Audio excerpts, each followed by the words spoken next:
Okay, we are live, and let's get started to our session in the concept of the International Turkish Energy Union Congress, organized by the TESPAM and the Ahmet Yesevi University. So thanks to TESPAM and the Ahmet Yesevi University to organize this kind of great, the Congress and provide us kind of the, opportunity to join this great Congress.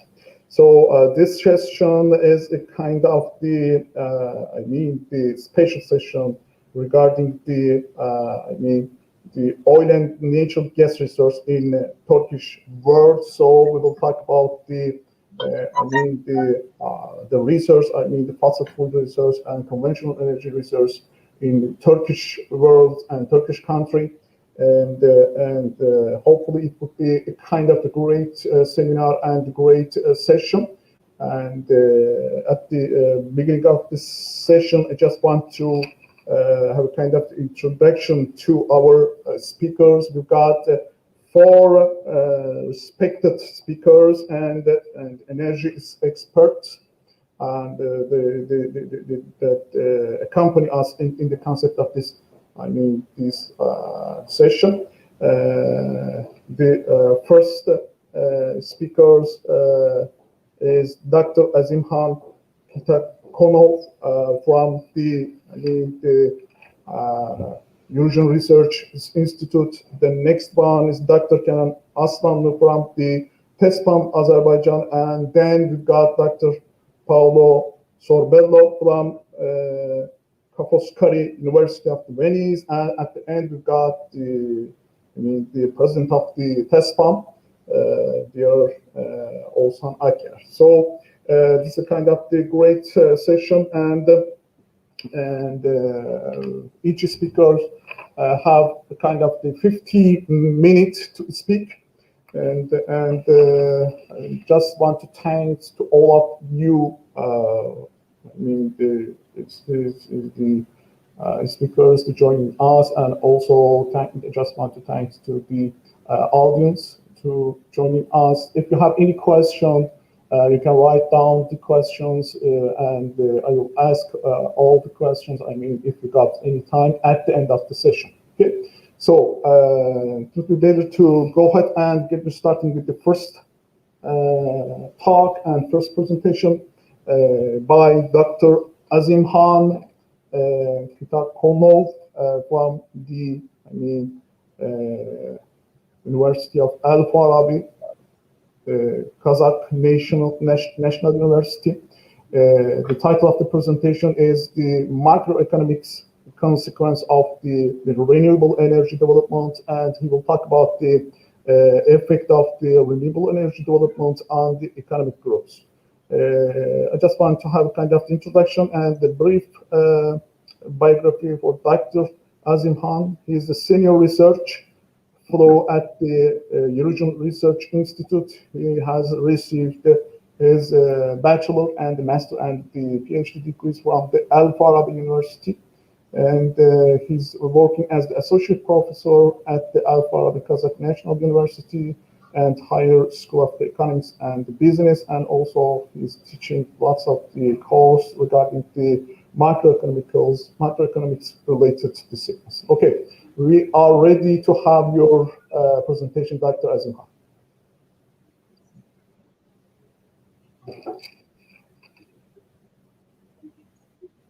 Dr. Azimzhan, can you?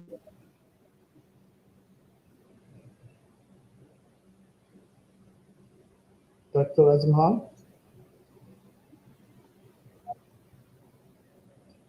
Maybe we've got a problem regarding the internet connection by the... Yeah. Sometimes the connection may result in these kinds of things.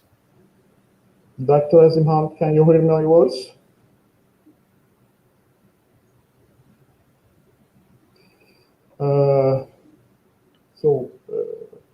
It would be better to go to the next speaker. Yeah. Okay, so we've got kind of the connection problems with Dr. Azimzhan, and hopefully it will be fixed. at the maybe end of the session. So the next first and the next talk comes from Dr. Kenan Aslanlı. The title of the presentation is the oil and natural gas resources in Azerbaijan. I think that he's working as the kind of the spatial energy special in the Iran Research Center, Economic Research Center. And he is also a part of the TESPAM Azerbaycan members. And this is your turn, Dr. Kenan, and you are ready to have your presentation.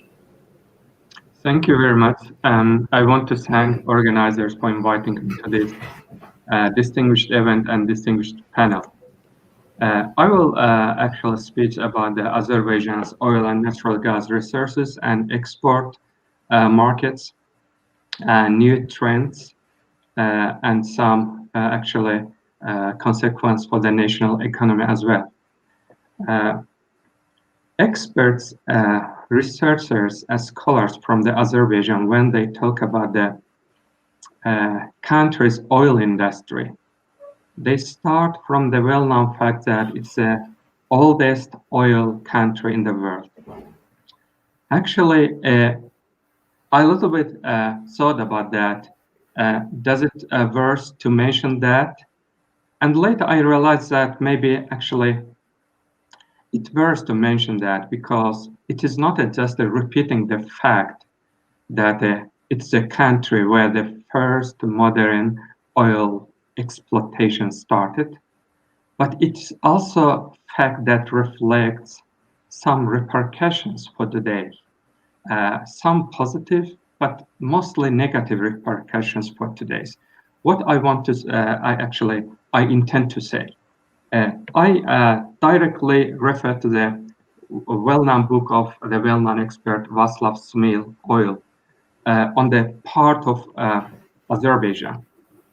He said that the place with the longest tradition of local crude oil use is undoubtedly the Absheron Peninsula of the Baku region in Azerbaijan. Longest tradition of crude oil use. And then he adds a lot of list of first oil distilling factory in Baku, first refinery in Baku, first exploratory oil well in Baku, etc., etc. So it's a country that has almost 170 years of traditions of oil exploitation, crude oil use, oil processing, and export.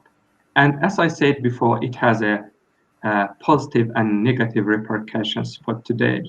So maybe positive repercussion here is the experience, some historical experience, past dependency, and etc. But also it has a negative repercussions for today's. It means the unprecedented rate of depletion of the oil resource, especially in onshore fields, environmental challenge, lack of experience to diversify the economy, and etc., etc. So after all these 170 years exploitation of oil resources of Azerbaijan, especially in the capital city Baku, the oil reserves of the country assessed as around the 7 billion barrels that account for 0.5% of global reserves. And the largest oil field is the Azeri-Tragan Deepwater Juneshli. That's located in the east of Baku. That's an onshore field in the Caspian Sea. And it discovered in the late 1970s and early 1980s. But taking into account the very complicated geological location and features, then the Soviet Union was not able to exploit that or to start exploration and production because of lack of technology and etc. And the country started to actually exploit that field after the gaining independence in 1991 and 1994. The country signed the production sharing agreements with the foreign companies. and started to extract this oil and natural gas also from this field. That is a little bit individual reservoirs that locate the very close clusters and consist of not only oil and some natural gas. In terms of natural gas, the country's reserves estimated as around 3 trillion cubic meters. And here I want to underline that the assessments regarding to the Azerbaijan's natural gas reserves actually revised in the last few years because of discovery of the new fields and new layers in the old fields. In terms of oil and gas reserves, maybe the country is not one of the major leading countries in the world. So we cannot compare with Russia in terms of oil reserves, or with Saudi Arabia, or we cannot compare with Turkmenistan or Qatar in terms of gas reserves. But it is oil and gas reserves and exports play a very crucial role in the energy security of the certain markets, especially in the European markets. But there are some changing dynamics here that I will actually touch a little bit later. But also these reserves have very a crucial role for the national economy of Azerbaijan. As I said before, the country actually has not succeeded to diversify the economy, and currently oil and gas sector accounts for almost 90% of total annual export, around 65-70% of budget revenues, of fiscal revenues, and around 40-45% of the GDP.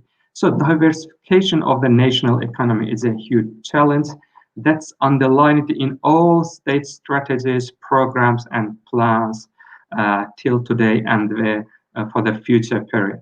And more than 60% of industrial output of Azerbaijan was produced in extractive industries, that mean mostly oil and gas sector.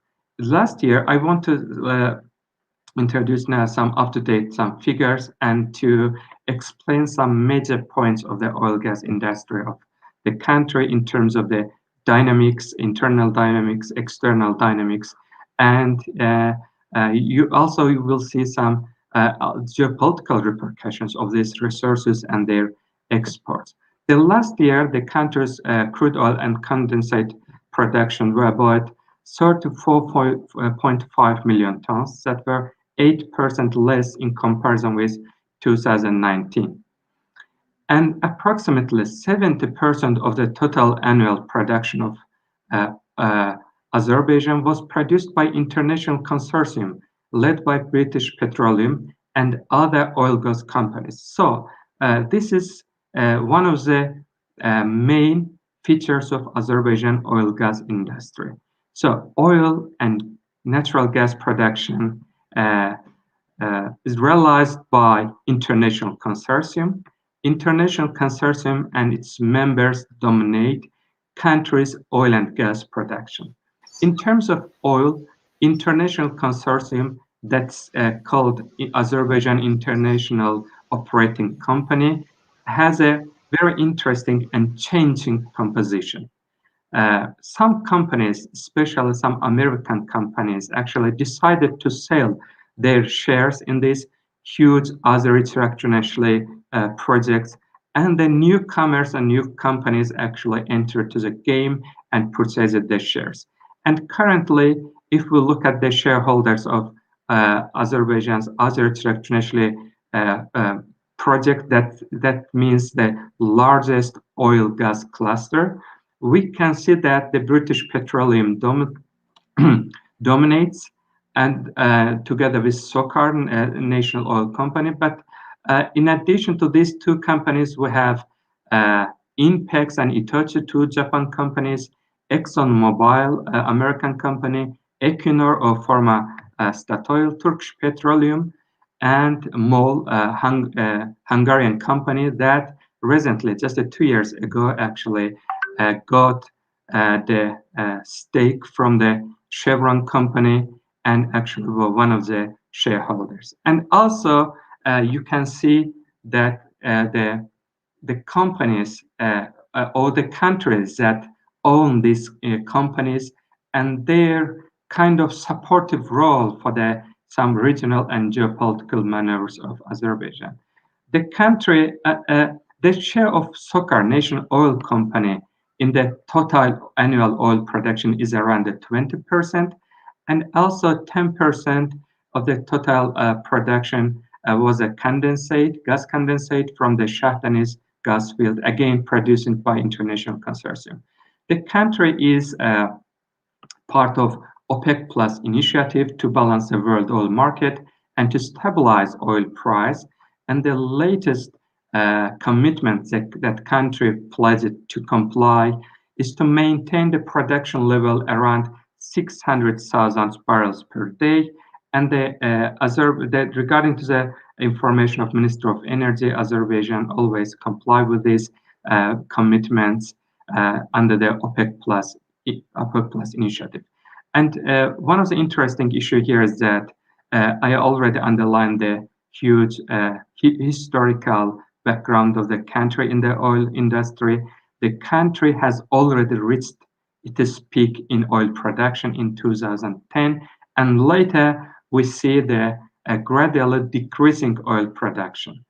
Around 80% of the crude oil and condensate that produced in the Azerbaijan exported to the world market using different pipelines. Azerbaijan has actually different options, different pipelines to export their oil reserves.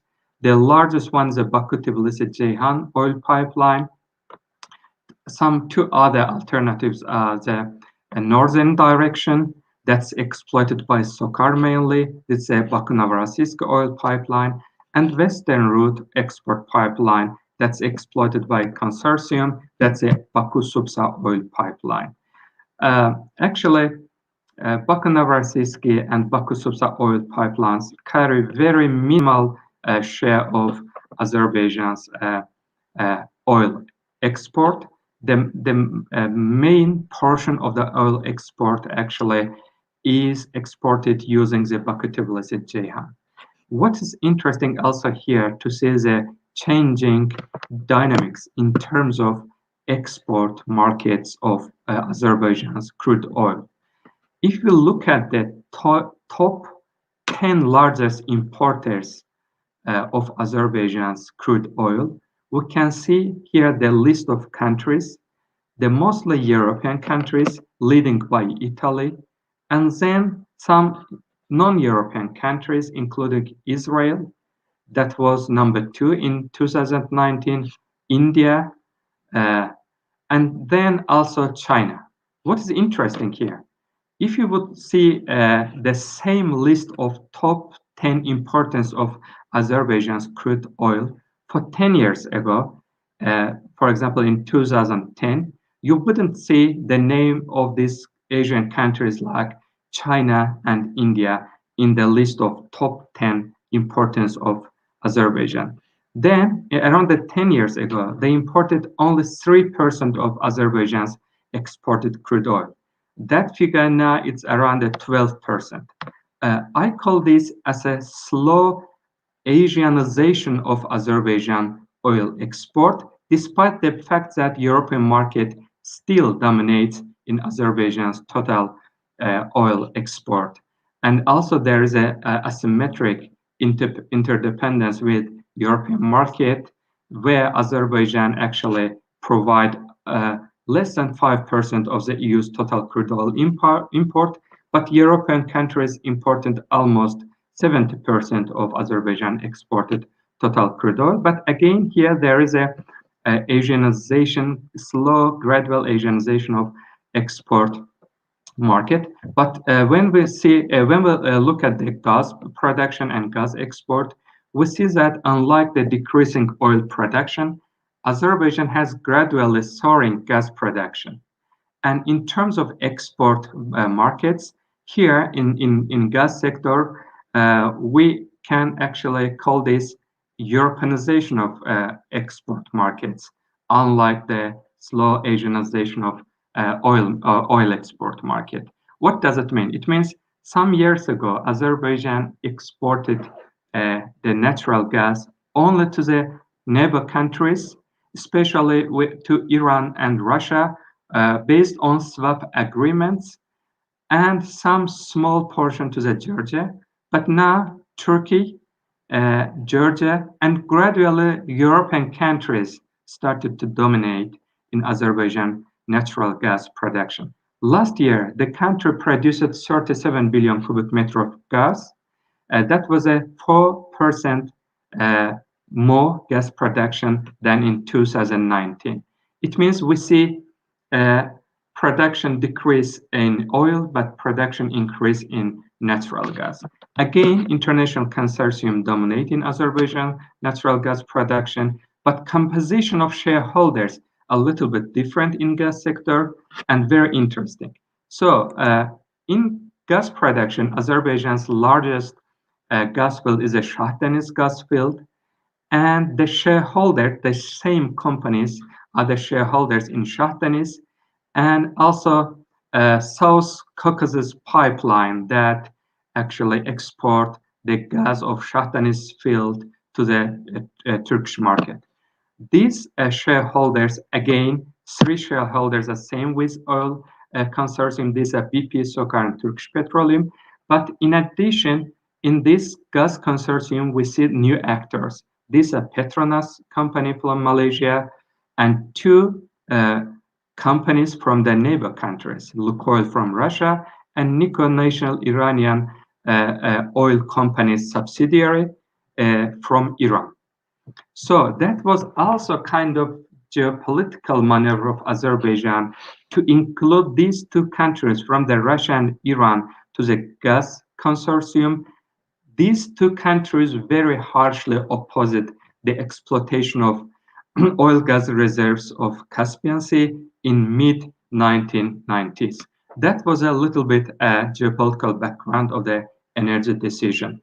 In terms of natural gas export, Azerbaijan is part of very complex gas value chain that we can call it's called in literature, Southern Gas Corridor, that comprise of Shah Deniz Phase 2, and then Sangachal Terminal, and three pipelines. One is a South Caucasus pipeline, and another one is a Trans-Anatolian pipeline, and the third one is a Trans-Adriatic pipeline. It's a kind of sequence of pipelines that connects Caspian, Azerbaijan natural gas to the European market, especially the south part of the Europe. And again, here we can see the different actors, despite the fact that BP and SOCAR are unchanging shareholders of the Southern Gas Corridor. But when we look at the Trans-Anatolian pipeline here, in addition to SOCAR and BP, we have a Botash with 30% share. And if we look at the Trans-Adriatic pipeline that connects the Turkish-Greece border to the Italy's natural gas system, here we can see mostly European companies like Snam, Flaxus, Enagas, Expo, in addition to the BP and SOCAR. So this is a very huge, very complex and regional set. And now if we look at the very up-to-date export figures, we can see that Turkey actually dominates in Azerbaijan total gas export, accounting more than 80% of total gas export of Azerbaijan. And then 20% of total gas exports went to Georgia last year. But what is new? The new actually development here is starting the gas flow through TAP, Trans-Adriatic pipeline, to the European market. That process started in last December in 2020, and this month, a Trans-Adriatic pipeline company announced that the first billion cubic meters of natural gas from Azerbaijan has now entered to the European market. It means a kind of Europeanization of gas exports market, and it means also no more gas swaps with the neighbor countries as Iran and Russia. The last 2 points that I want to underline here is that despite some limited oil gas reserves and very huge history of oil gas exploitation, the main asset or added value of Azerbaijan in the regional oil gas landscape is the well-established oil gas export infrastructure, including pipelines, terminals, storage infrastructure, and other infrastructure part that offer for Central Asian countries and even for the Iran to have an alternative routes for energy exports. And it offers this infrastructure to the Central Asian countries to export their the energy reserves bypassing Russia. The Turkmenistan and Kazakhstan use BTC to export oil, but for gas, it's a little bit uncertain. Another last issue here is that, as I said before, national oil companies, SOCAR, doesn't dominate in Azerbaijan's oil gas exploration and production activities. And in order to compensate that, the company partly switched from the upstream to midstream and the mainly downstream projects, including refineries, fuel stations, and purchasing gas sales and distributions companies, especially in the region, including Turkey, Georgia, Ukraine, and some European countries, including Romania and Switzerland. These are main dynamics and the trends of Azerbaijan's oil gas export and oil gas industry. Thank you very much. Okay, thank you for your presentation, for your decent presentation and sharing your information for us. I think that we've got a kind of limitation in time, and maybe we will have Dr. Azimzhan at the end of the session, so it would be better to jump into the next speaker, and then if you've got some sort of question at the end of the session, we will discuss about it. So the next speaker is Dr. Paolo Sobello from Foscori University of the Venice. The title of his presentation is about the recent transformations of oil and gas political economy in Central Asia. Dr. Sobello is a kind of the researcher and the journalist focusing on oil and gas in Central Asia. He holds a PhD from the University of Glasgow, and he is a research fellow at the University of the Foscori at the University of the Foscori in Venice, and a board member of the Observatory on Central Asia and the Caspian. So we will be ready to have Dr. Paolo, and go ahead, it's your turn. You can hear me well. There's a bit of renovation upstairs. I hope they're not disrupting my speech. I would like to thank you very much for the invitation, and I would like to say that I'm really impressed with the conference and the Congress, because at these times, these difficult times of pandemics, organizing such a big event must be really, really tough. But let me get into my brief presentation. I would like to touch upon the three main exporting countries in Central Asia, the three main oil and gas exporting countries, that is Kazakhstan, Uzbekistan, and Turkmenistan. And by doing so, I would like to draw some between them, and I would like to then also focus on the specific countries. Obviously, when we think about Central Asia, we think of a region at the crossroads between Eastern and Eastern and Western energy consumers. But it is also importantly a growing region in terms of consumption of energy and connectivity of energy infrastructures. In a way, we have an idea of Central Asia being at the core of the new Silk Road, which goes from China westwards towards Europe. But in the case of energy, for example, the road that was built in the past 15 years was actually eastwards. There's eastward gas road, we could call it, an eastwards oil road. And I think China in this case is an important player. It's a neighboring country to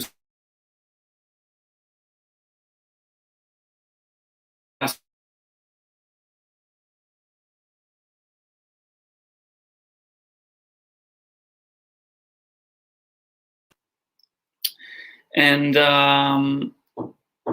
the volume that gas, the volume of gas that Turkmenistan, Uzbekistan, and Kazakhstan have exported to China has actually grown by a factor of 10 in the past decades, which is quite significant in terms of the eastward vector. If we talk about the westward vector of Central Asia exports, the European Union is 58% dependent on imported energy supplies, but yet Central Asia remains a marginal actor for the overall consumption of European energy. So this makes into an interesting parallel between more dependence from the side of China rather than the Western vectors. China's gas contracts are fixed on a take-or-pay regime, which is also linked to the loan repayment of Chinese investment in Central Asia infrastructure. Essentially, the actors involved are closely entangled in a long-term gas partnership because they have to trade, essentially, by the contract rules. However, last year, for example, with COVID-19 pandemic, we had a disruption in the supplies, which was legally allowed by the contracts that China signed with Central Asian countries. So, due to force majeure, essentially, China suspended gas supplies from Turkmenistan, mostly because internal demand in China fell dramatically. The relationship between China on the one hand and Turkmenistan and Uzbekistan on the other hand, in terms of gas supplies, is one of monopsony, which is in economic jargon is the exact opposite of a monopoly. A monopoly is created when there is only one seller, whereas a monopsony exists in a system with only one customer. In this case, the one customer is China. And if and when China drops out of the picture, then Uzbekistan and Turkmenistan will have to struggle to find new buyers. And the reason that they have to struggle to find new buyers is that natural gas, is an infrastructure-dependent resource. You cannot export gas in almost any other way than pipelines, except LNG, but Central Asia does not really have any LNG potential so far. And so it will be undoubtedly difficult for the exporters to find or build new routes for their gas. Also, despite long-standing plans, many analysts agree that a Trans-Caspian gas pipeline is both unfeasible and uneconomical. And Kenan earlier mentioned this regarding the difficulty of potential gas connections across the Caspian. And I would like to underline the fact that of all these grandiose plans of the past 20 years in terms of infrastructure construction, only the Caspian Pipeline Consortium, which is an oil pipeline from Kazakhstan to Russia, and the pipelines to China, both oil and gas, were built. And this should tell us something about the financial feasibility of complex infrastructure, even at times of high oil prices, because at the beginning of the 2000s, oil prices were quite good and could potentially allow for more investment. But then we had the global financial crisis, and banks became increasingly wary of risking capital in these ventures. And one of the examples of this potential infrastructure project still mostly on paper and being built on the ground is TAPI, the Turkmenistan, Afghanistan, Pakistan, India pipeline, which was finally approved in 2015 after more than a decade in delays and is still under construction. Reports that the crucial Afghan section is still being behind schedule might mean that the coming online of this pipeline will be delayed further, and Turkmenistan's exports to Afghanistan, Pakistan, and India will not start anytime soon. And this will maintain Turkmenistan as dependent on China's imports. In terms of imports, the structure of Turkmenistan's imports, it's actually interesting that the first partner is Turkey, which exports to Turkmenistan a wide range of products and leads before Russia and China. But in terms of exports, it's pretty much one directional towards China. Turkmenistan and Russia had a pricing battle in 2016, which led to a halt in Turkmen exports to Russia.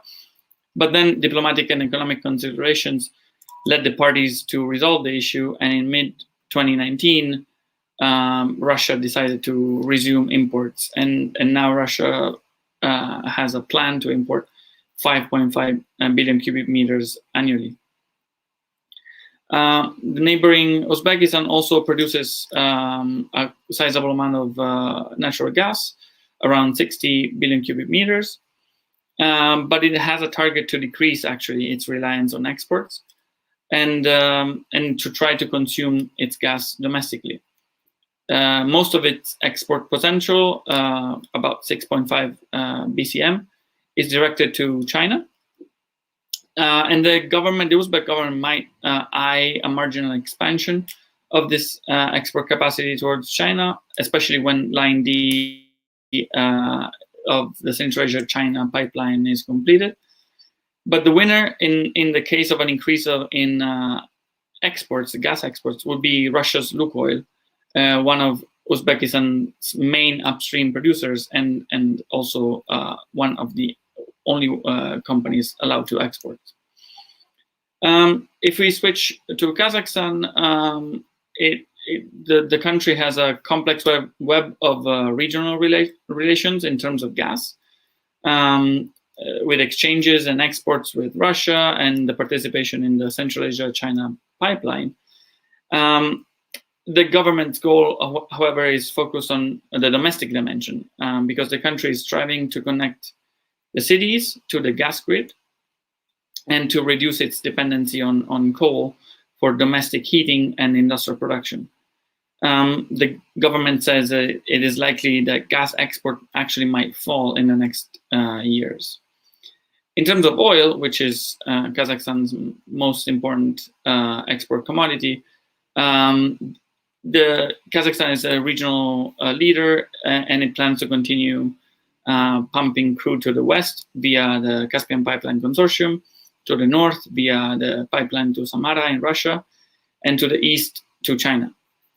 Last year, oil supplies to China were reduced both due to the pandemic and due to technical issues at the field in the Aktobe region, which is also operated by Chinese companies. And Kazakhstan has also allowed Russia to use its pipeline network to export oil to China. So Russian oil was transiting through Kazakhstan towards China.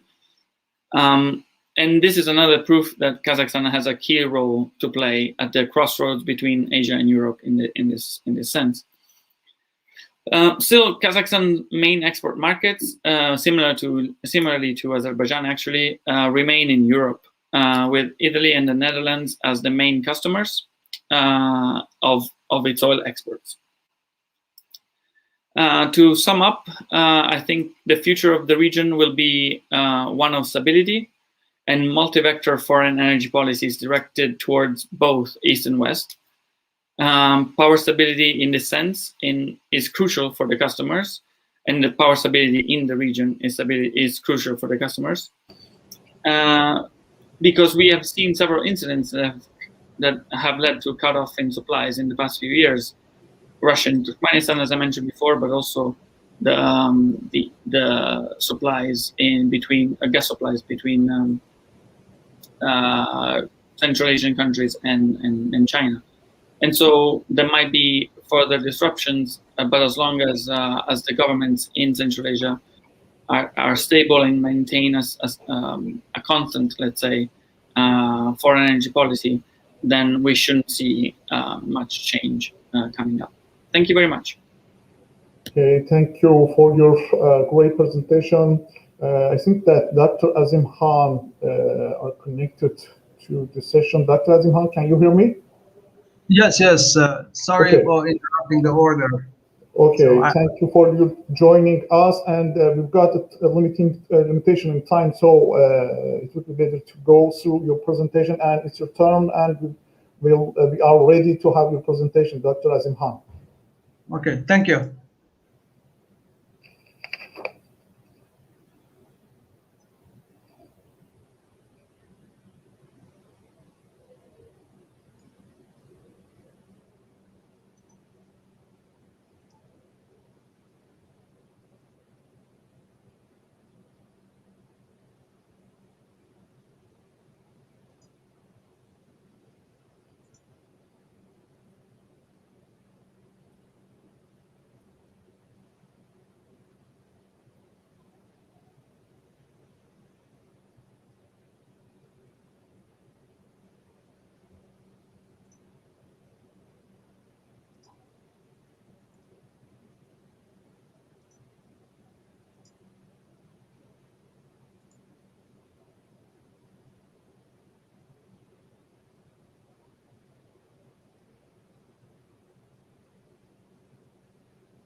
If you have any kind of a problem, Dr. Azimzhan? I guess yes, the problems are continuing. So something went wrong with something went wrong. So let me just give my speech. So without my presentation, so I have some issues here. Go ahead. Yeah. So in general, I want to talk about macroeconomic effects of renewable energy consumption, and these effects are huge. So that is why it is really interesting to reveal some direct consequences of renewable energy development in many countries. So according to many findings, the energy consumption for different country groups, renewable energy consumption for different country groups are increasing, both for developing countries and for the rich club as the OECD group. At the same time, we can find that percentage of renewable energy consumption in OECD countries has increased over time, but the opposite is true for the non-OECD countries. So a percentage of total energy consumption of the renewable energy in total consumption is permanently decreasing since early 90s for non-OECD countries. So, and one of the basic questions here is whether development of renewable energy consumption and generally higher consumption of renewable energy cause economic growth. So according to many econometric estimates, and according to both linear and non-linear models, there is a huge impact, and in particular positive impact of renewable energy development on economic growth. But this impact is particularly for the OECD countries. And however, also some kind of modeling also shows that non-OECD countries and other developing countries would benefit significantly from investing in renewable energy sources. And also there is list of indicators which generally drive higher demand for renewable energy in the OECD group. So these drivers and these variables include per capita income. So higher per capita income means higher demand for renewable energy. Also, the list of these indicators include carbon emissions per capita and real oil prices. Also, according to many findings, higher level of economic globalization also promotes renewable energy development. And general policy recommendations include that the OECD group should increase investment in this field, and the benefits from this investment will be in the long run and will come in the long run because they are wide and include wide range of issues. At the same time, governments in the OECD group with higher income should also promote investment in other group of countries, in particular developing countries, which are unable to develop in this group without the help of the rich countries.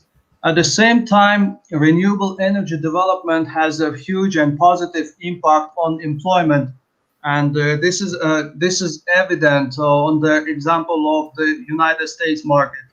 So renewable energy jobs are booming in the United States, creating stable. And according to many findings, the wages in the renewable energy sector are higher than other sectors.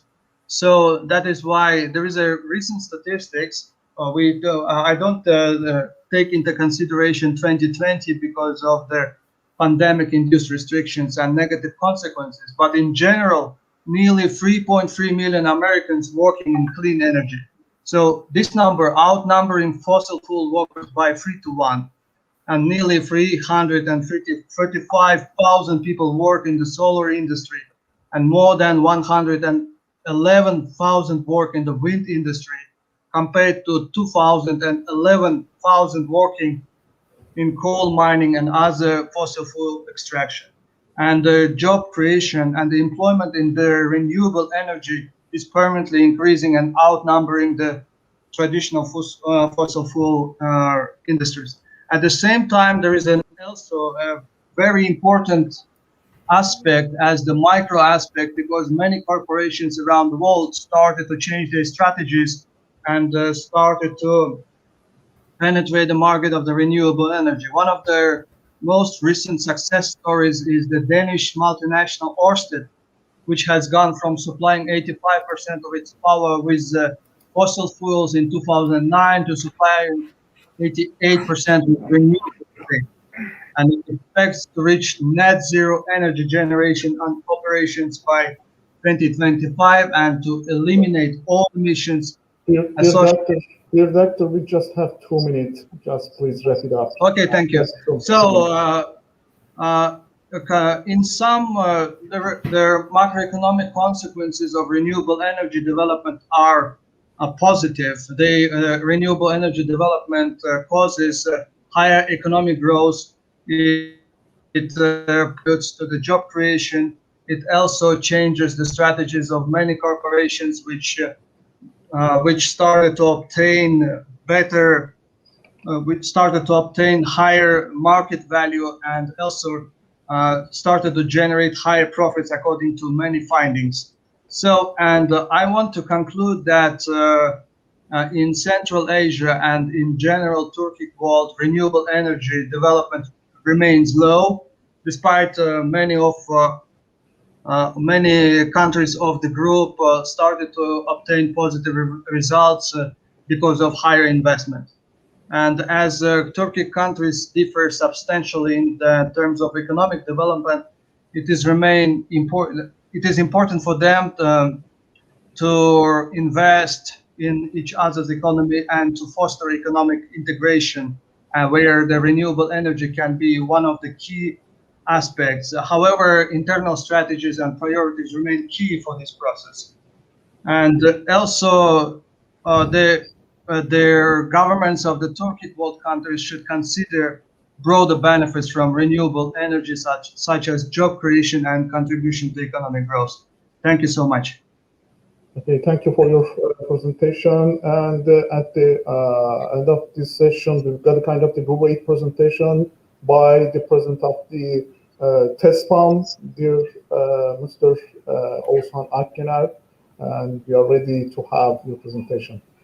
Thanks very much, Dr. Ali, and I would like to thank to all our speakers for their nice presentations and nice speeches. We have a very limited time. It's only 8 minutes to complete the session. I would like to share some presentations with you, some graphs and maybe some projections of TESPAM. I think you can see my presentation. By regarding, actually, I would like to all our speakers somehow mentioned the Azerbaijan and the eastern side of Caspian Sea. In this regard, I initially want to start with the Turkey's conditions. As you know, Turkey does not have enough oil and gas, and we have a very limited crude oil and gas reserves, and you can see from the table only around, this is these values are taken from our MOPEC, which is a governmental organization, and we have only 0.3 billion barrels of crude oil reserves, and only the gas, let me see, the producible gas as the reserves, it was 7 billion cubic meters, but these values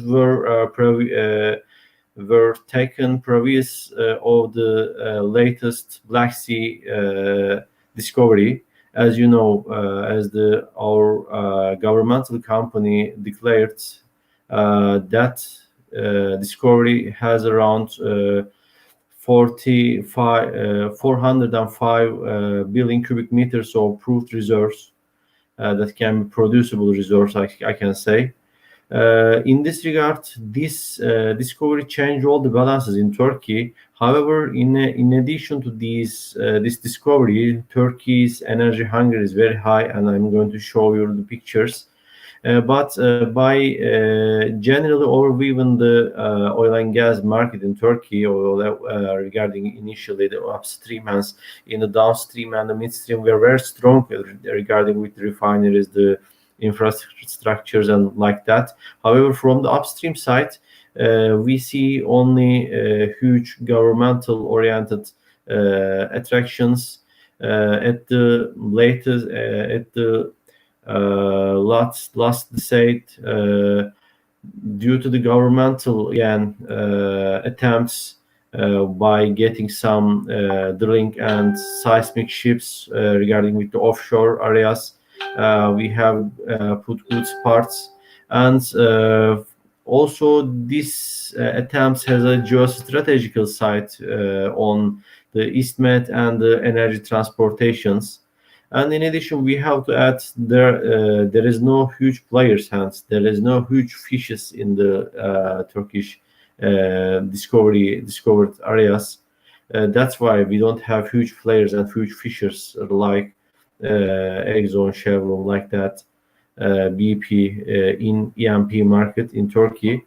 In this graph, I would like to show you that here you can see our nearly all the oil resources are around here in the southeastern side of Turkey, and here in this basin we have gas, very small fields usually by comparing with the other oil producing countries. And around here we have discovered the latest, we have completed our latest discovery in the Black Sea here. That was the biggest fish that we have catched up to this time. It was very important. And this map shows, again, taken from MAPEC resources. This map shows the seismic activities of Turkey that we have completed. You see oil and gas areas, oil and gas basins here. We have done lots of seismic activities. We have, with the latest upcoming years, we have done lots of seismic activities, again, our marine borders, as you can see around the Cyprus and in the Black Sea. And by the way, I have to mention that we already have a huge area that we haven't studied, and it's waiting for us to continue to work. And maybe we can find some additional potentials in Turkey, and the first fish may change every dynamics regarding with the E&P market in Turkey. And from the side of the consumption, as you see, in this graph, you see currently oil is the biggest energy source in the total energy market in Turkey, and oil is followed by coal, and the gas is the third largest energy resource, which is supplying in the consumption equation in Turkey. In the future, while as you can see here, these are the TESPAM's long-term projections. As you can see in this picture, around we have an incremental rate, but decreasing incremental rate in oil consumption in Turkey. We have put all the electrical car and other similar energy transition trends into this equation. And in electricity balances, you see gas plants are important and is continue to be important again, but the gas portion in the general equation, in the general electricity equation, will decrease. And you can see the gas consumption values of Turkey up to 2100s. And this is the oil consumption and gas consumption, like BCM values up to 2050s for Turkey. And these are the balances as when we add our production estimations. As you see that we need lots of oil and gas to meet our demand. By the way, our new field, by assuming it's going to be produced here, you see, somehow change the dynamics. For example, instead of being like this, it's like this, you see. But this is not enough. By comparing with the general overview of the Turkish world, as you see, we are as our colleague Kenan described, we are getting oil and gas from Azerbaijan. We're transporting, by the way, we are not buying the oil, we are transporting the oil, but we're buying gas which is sailed from Shah Deniz to Turkey, and also we are also transmitting the gas to Europe from Turkey.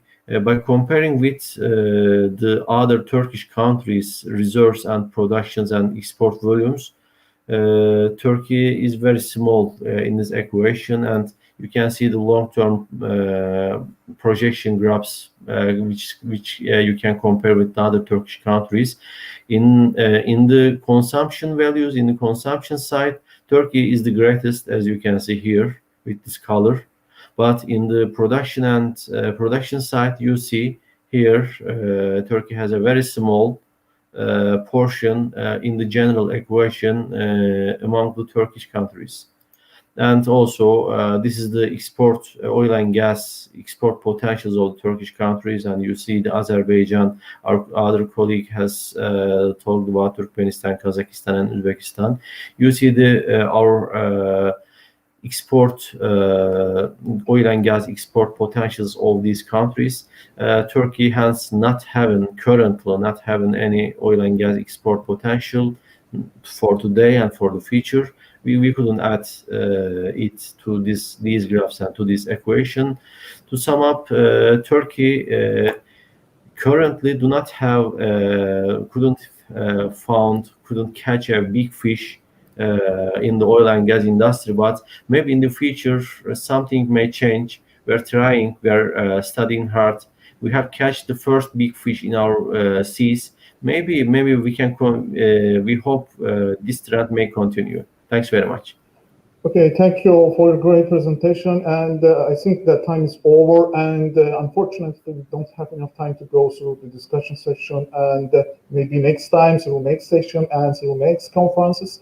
And I just want to thank you all of you, dear speakers, and joining us and sharing your opinion, your thought, and your speech with us. Okay, so have a nice day, and we will continue with other session and just tunes in. Okay, go ahead and Thank you. goodbye.